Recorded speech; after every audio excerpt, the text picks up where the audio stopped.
Hello everyone, welcome back to another video. Yeah, just like the title says, Cambodia, according to the Prime Minister, is thinking about, and maybe as early as next year, beginning of next year, doing away with proof of vaccinations for people entering the country. In case you don't know, as it stands right now, if you're fully vaccinated, and by fully vaccinated they mean you have your first 2 jabs. That has nothing to do with the booster shots or anything like that. So if you have your first 2 jabs, then you are considered fully vaccinated for the purposes of coming into Cambodia. And if you show those when you get here, you're free to go. Get your visa if you don't already have one, because you can get them on arrival if you want, and you are all set. However, if you don't have them for some reason, or you are unvaccinated, you do have to pay an extra $5, and they will give you a rapid test, a rapid COVID test, and if you're negative, same thing. Get your visa and you're free to go. But there's still, as always, Cambodia is always trying to find ways to get more people into the country. I read a report that they hope to see pre-COVID numbers by at least 2026, and they're doing a whole bunch of things here to make that happen, perhaps even sooner, which are all very good things. But yeah, maybe as soon as next year, if all goes according to plan and the Prime Minister gets his way, which he does, then nobody will have to show proof of vaccination before coming into the country.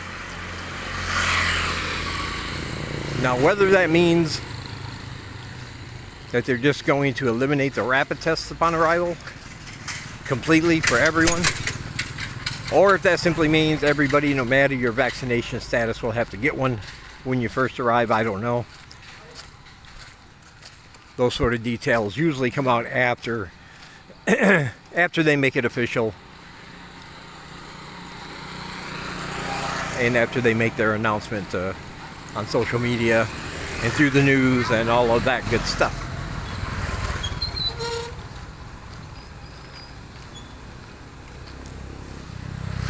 So there you have it. If you still plan on coming over here this year, until that's made official, and you are vaccinated, be sure to bring your proof of vaccinations with you. And be sure to bring a hard copy of those, and just make photocopies for people who might need them and want to keep them for the records. But be sure you hang on to those hard copies, just in case.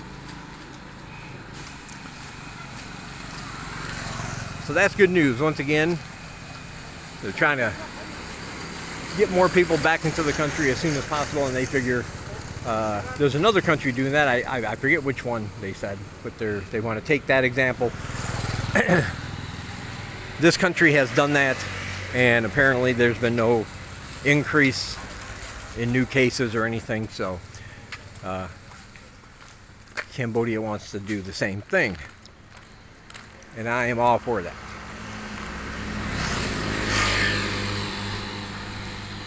So if that's what you came here for, that's the official announcement. But I have more good news, so stay tuned if you want to hear that. Alright, I just wanted to remind everybody that I have books down below for sale. You can pick up a copy of my book, Live in Cambodia, A Guide for Living in the Kingdom of Wonder. or you can pick up a copy of my book of short horror stories called The Things That Happen at Night. I'm working on my second book of short horror stories right now, called Monsters in the Closet. That'll be available sometime in the future.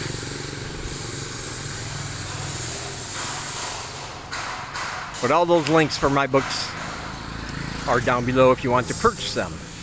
Alternately, if you want to help support the channel directly, there's links down below for PayPal and Ko-Fi.com. And if you do send a donation, you'll be on my supporter list.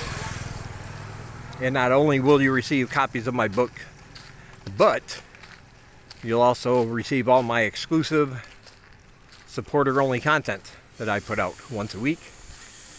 And all of my new books coming out. You'll have access to those, of course, for free once that happens. So you get a lot of good stuff if you help support us. So check out the links down below. And we got more good news coming up here right now. So speaking of ways to get more tourists in, I think a lot of people come to this part of the country for food. There's a lot of foodies out there. I don't consider myself a foodie. I think I'm a more adventurous eater than a lot of people back where I come from. But I also think that's because there's not access to some of the ingredients or the way the locals can cook things here that we're not aware of back there. But so far since I've been here, there's only been one thing I really don't want to eat anymore. That would be the Pearl Hawk fermented fish paste. Did not like that. I am not a fan. But everything else I've tried has been okay. And sometimes just outright delicious, something I never ever want to stop eating. There's a lot of food here. There's a lot of different local cuisines, different local dishes, and each of them are cooked sometimes in a different way depending on the region of the country you're in. You know, you have different spicy levels, you have different, sometimes they substitute ingredients that would be used in a traditional Khmer dish, and they'll replace it with something else to give it a little extra flavor or something like that. But it can be hard to know, will I like this? Will I not like this? What's in it? That kind of thing. Especially when you eat at the local places. You get a bowl in front of you, and I love noodles. You know that. So you get a bowl in front of you, and it has noodles, but it also has herbs and spices and meats and vegetables, some of which you may not be familiar with. Well, the Ministry of Tourism is coming out with a great guide for that. It's going to be a little booklet that people will be able to pick up pretty soon at all of the tourist information centers in all the major cities here. And it's the Food in Cambodia guide. And it's a visual and written guide that will let you know the names of the dishes, how to pronounce them and all that. And I'm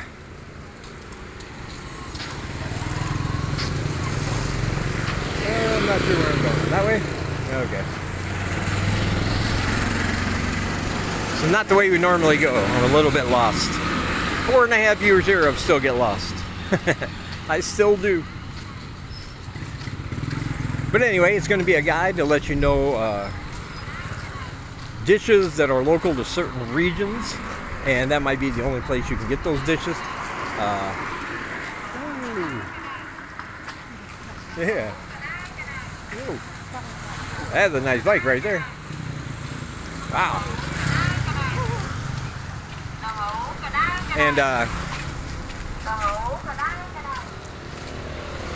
And also what's in those dishes.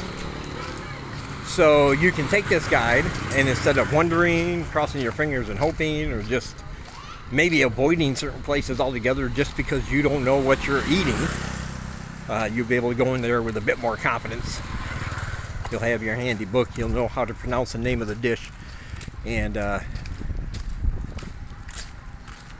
they will make it up for you. Which will also come in handy in a different way. If you don't know what you want to eat and you see something in that book that you're like, this sounds delicious, this is something I want, just go in there and point at it. Because the name of the dish, I guess, will also be written in Khmer. I'm pretty sure that's the way it's going to go. And they'll let you know, hey, yes, we have this, or no, we don't, or point you in the right direction. Because Cambodia, I think, the food scene here is very, very diverse.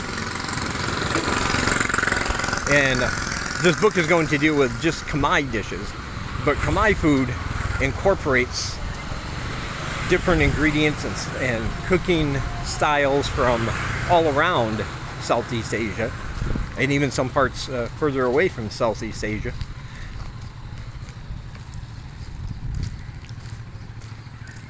And so you might get a dish that maybe feels a little bit like Vietnam, a little bit like Thailand, a little bit like Malaysia, but they put their own local spin on it. They maybe add ingredients or cook it in a different way than the original to make it their own.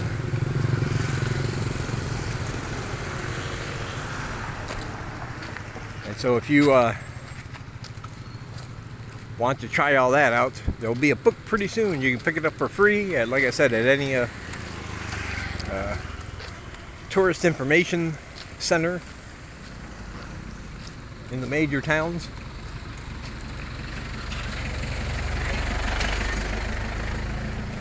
And again, that's another way that they're trying to encourage people to come here. Encourage tourism. Try a dish you've never tried before. And see how you like it.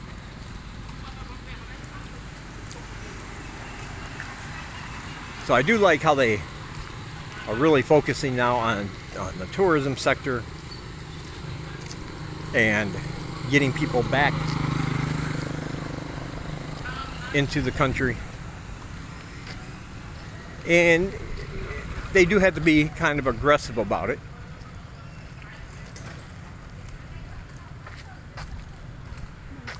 Because, you know, it is the smallest country in Southeast Asia. I think it's the second smallest country in the world is Cambodia.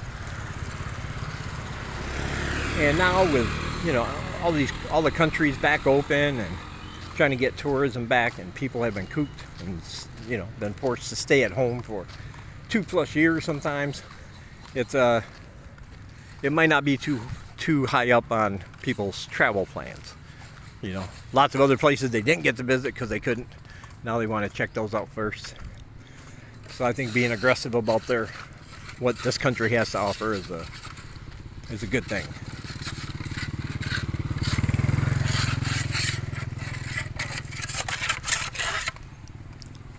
All right.